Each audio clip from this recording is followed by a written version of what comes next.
Arrow Video has been putting out some fairly impressive Friday the 13th limited edition 4K UHD releases. They've put out 3 of the 4 that were produced by New Line Cinema. Paramount Pictures produced the first 8 Friday the 13th films, and after that, the rights were bought by New Line Cinema, and then they did 3 films, and then the 4th film, and the newest one to date, was a 2009 remake that was produced by both Paramount and New Line. But apparently Arrow does have the rights, or at least right now has the rights to the remake, Friday the 13th, and here's the way that one looks. And I did a review on this one. You can check that out on my channel. But today, we're going to talk about Jason Goes to Hell, the final Friday, even though it really wasn't. At the same time, though, Arrow Video also released a fairly impressive 4K UHD release of Jason X, which is Jason in Space. We're going to talk about this later, but today we're going to talk about Jason Goes to Hell. Now, the first time I saw this film, I saw it in the movie theater, and in fact, I saw it in the movie theater twice. The second time it was at the Dollar Theater. It's not like I went and saw it at the regular theater twice. Even then, I really had a fun time with this film. I think a lot of my friends thought it was pretty much shit, and it's really is kind of ridiculous. But even then, when the first time I saw it, I knew it was a ripoff of the film The Hidden. And we're going to talk about that here in just a minute. And we're also going to talk about this new 4K restoration of Jason Goes to Hell. We're going to open this package up. We're going to take a look at it. And I'm going to talk about my impressions of the film the first time I saw it and the kind of reactions. Now, I've got a lot to say about this film. I may or may not say it all in this video, but we'll see. But if you would do me a favor and go ahead and like this video, subscribe to my channel. I'm Dave Watkins, Watkins Films. Now, yes, this is a Friday the 13th movie. Technically, it does have Jason in it, but it is more of a mix of a bunch of different things thrown together, and some of them work and some of them don't. But it is a very bizarre film. Here's The Hidden.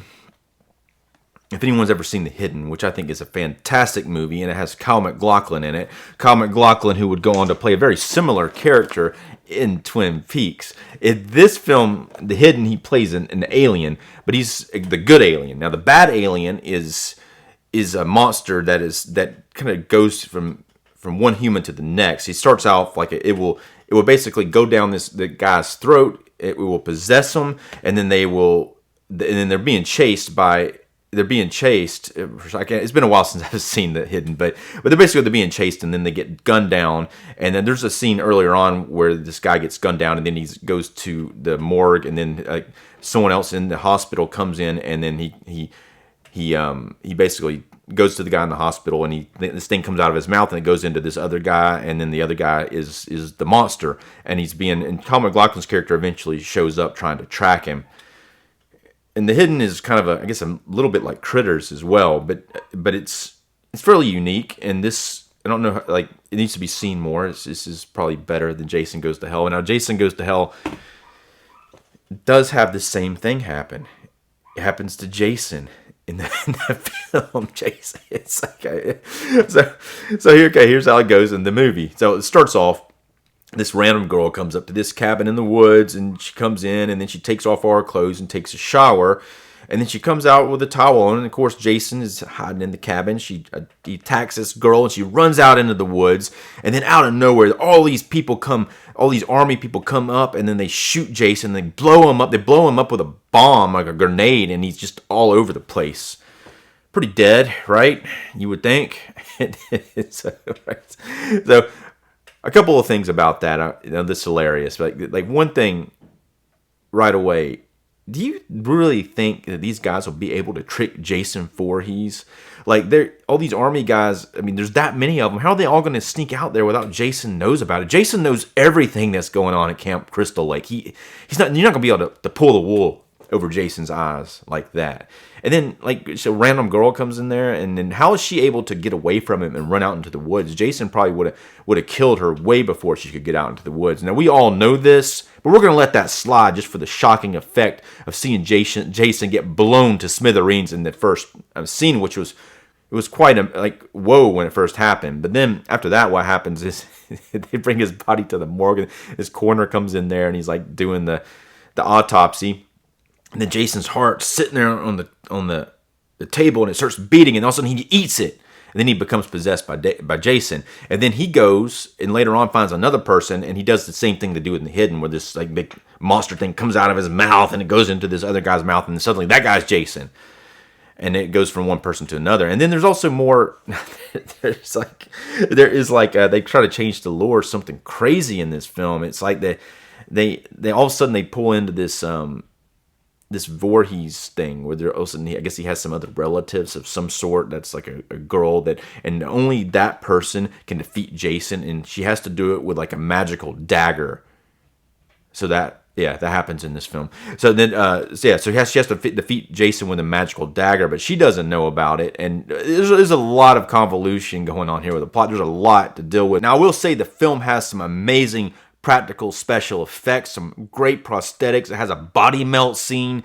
It has some really cool stuff. It's like the director really just had an idea for like really like cool 80s types of things. At one point, this like monster thing comes out of Jason near the end, and it's like going around the floor, and it kind of looks like it's got one of those little puppet things. I'm going to put a picture of it here. I just took a picture of the TV while it was going on, but yeah, that's what that thing looks like. And but this film is, the fact it doesn't have the core Friday the 13th feeling to it. It does have some merit, and it is, to me, even when I first saw it in the theater, I had a great time with it. Even watching it now, I think it's still headache inducing to a certain degree, but I still think it like is, it's one of those where they just like, I guess they just threw the whole kitchen sink at it just to see what would happen. Now, two things about the new Jason lore that didn't really stick. Now, one is there is a Voorhees house, apparently. I would assume this is probably from his mom, but I can imagine Jason just sitting around at this. This is a pretty nice house. It's not a cabin, but this is the Voorhees house, and apparently it's a big deal in this film. Kind of like the Michael Myers house from the Halloween films, but I don't know. But it also, when the main character goes to this house and he's checking it out, which it actually looks pretty good for maybe it's not like it seems to be fairly well furnished and looks pretty nice really inside. But when he goes there, he finds a book that looks strangely like the Necronomicon from the Evil Dead. But the Necronomicon was created by, it's a fictional book, but it's created by H.P. Lovecraft, but it was used fairly generously in the Evil Dead series. And this has some implications. I think the director here was trying to tie Jason Voorhees to the Deadites in the Evil Dead, because this Necronomicon looks like the one from the Book of the Dead from the Evil Dead, right? So it's kind of a cool idea. I'm not hating on it. So let's talk about the cast and the characters. The main character named Steven is played by John D. LeMay. Now, John D. LeMay was in the Friday the 13th, the series. He played the main character on the first 2 seasons of the series. So it's kind of unique that they brought him into the film. Now, he plays a very dorky character. He wears glasses, and he, not to saying that when you wear glasses like this, like you're a big dork. I actually don't look like one myself when I wear glasses. I look like a badass when I put glasses on. But John D. LeMay's character is acting kind of wimpy for part of the film, and he eventually mans up a little bit. Apparently this character, they originally wanted the character Tommy Jarvis for this part from the previous installments of Friday the 13th, but they didn't have the rights to that character. So they settled for this new character named Steven, and he's not the main hero. The main hero is Jessica Kimball, played by Carrie Keegan. But that character, I'm going to talk about her in just a minute, but that character ends up being, I guess, the main hero, but he's kind of set up as kind of like one of those, like, kind of the guys might be the hero, but he's not really a tough guy, but she ends up being the hero because she has to be, because she is a Voorhees, it turns out, and she is the only one that can kill Jason with a knife. But the other main character, played by Stephen Williams, he plays a great bounty hunter named Creighton Duke, who is not in the film enough. He actually gets arrested earlier on in the film and spends a large part of the film in jail.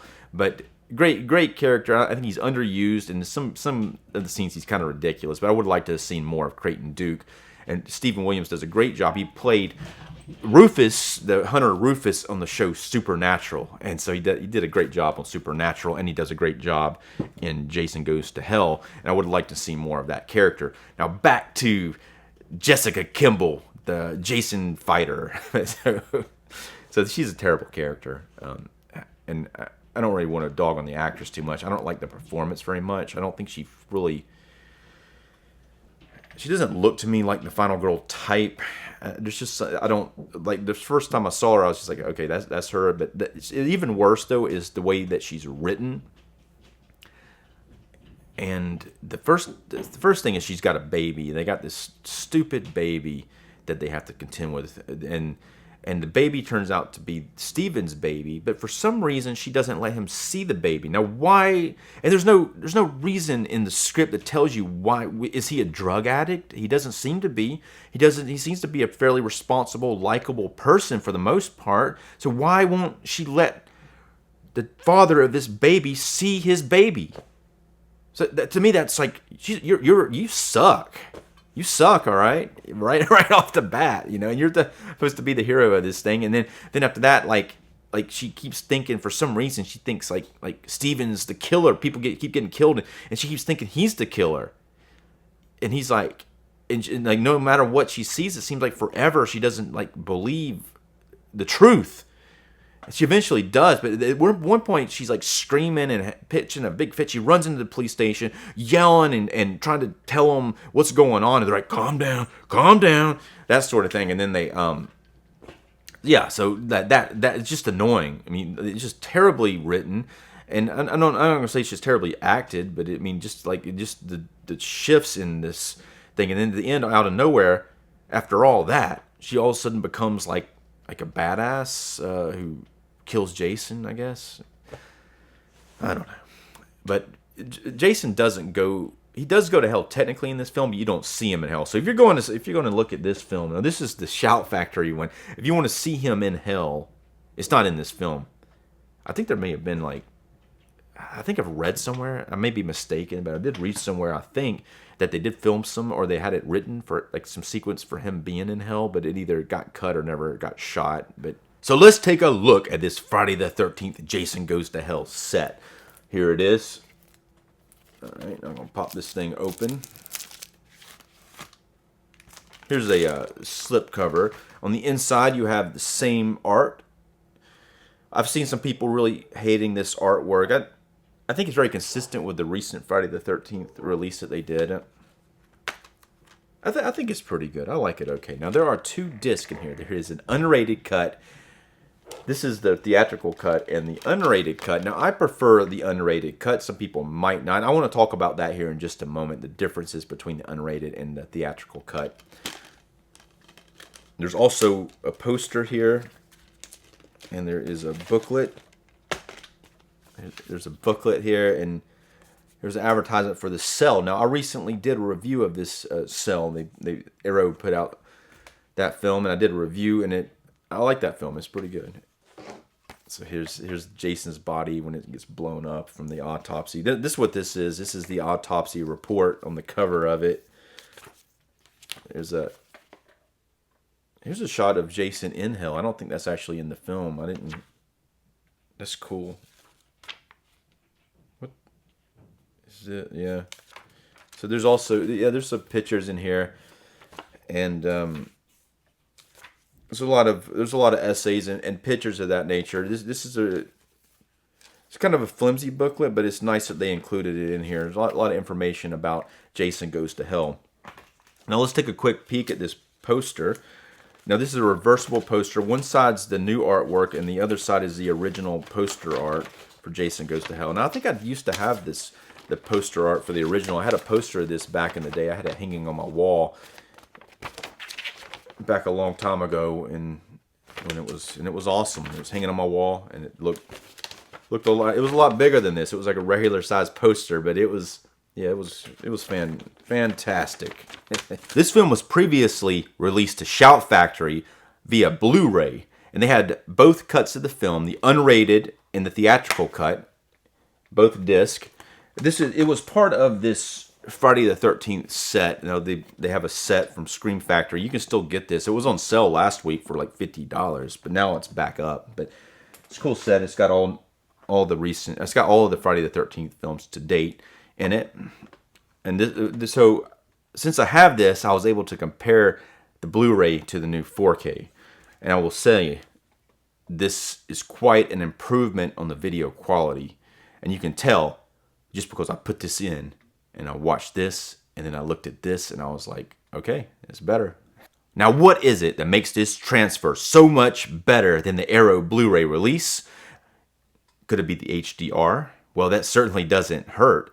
And the 4K definitely helps. It brings the pixels up. You have more pixels, you have more detail.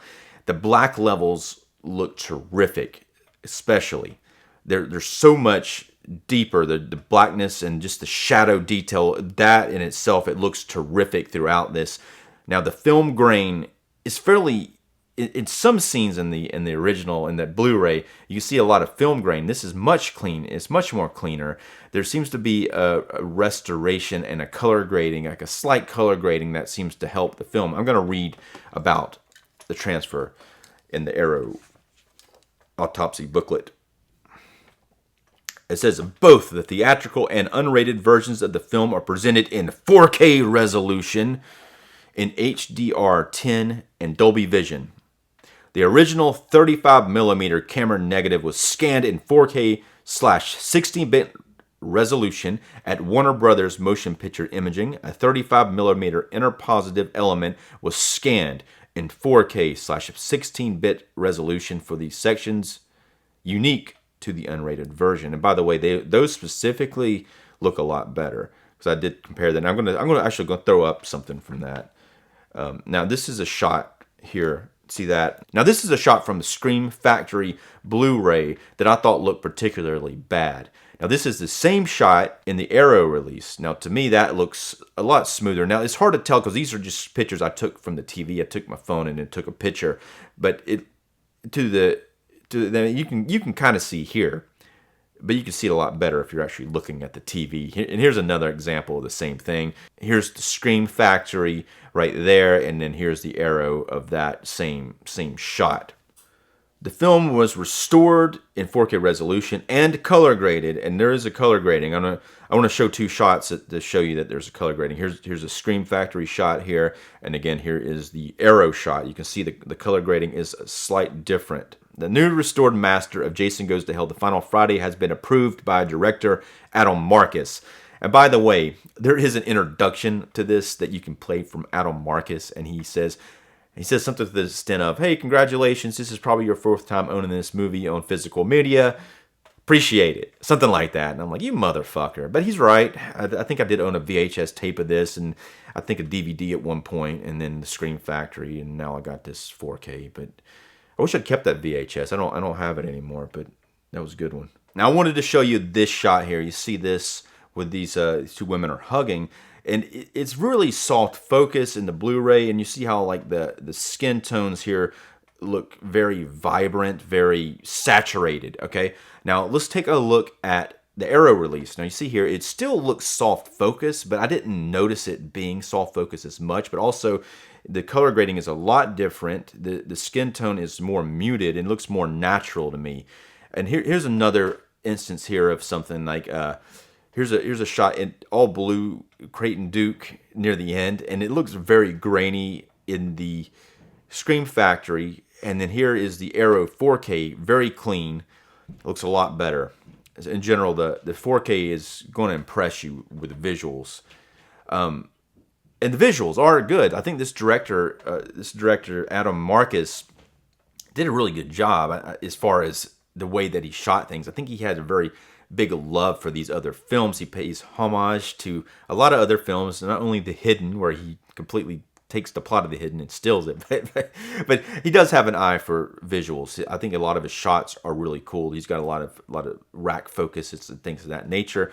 He pays homage also to Creepshow. You see the box from Creepshow where the Fluffy was in the box. You know, Fluffy, that monkey-looking creature thing in the crate segment. There's also this to me looks like a Twin Peaks reference. Like Jason looks in the mirror. Well, he's not Jason at the time. He's another guy. He looks in the mirror, and in the mirror he sees himself as Jason. And really the only time you see the real Jason is when he looks in the mirror, or at the beginning of the film, of course, and at the end where something real ridiculous happens and he resurrects briefly. But then there's also there's another homage that I thought was worth pointing out. It's the homage to The Evil Dead, where he finds the Necronomicon book. So the director does love these horror movies, clearly, and he does a very good job with, as far as making this very exciting. These are some action sequences, especially in the last half hour, and there's a lot of people getting killed all at one time that are just, they're badass and really well done and exciting if you can get past the ridiculousness of everything else. Let's go ahead and rate the film on a scale from 1 to 5, 1 being the lowest and 5 being the highest. I'm going to give Jason Goes to Hell 3 stars.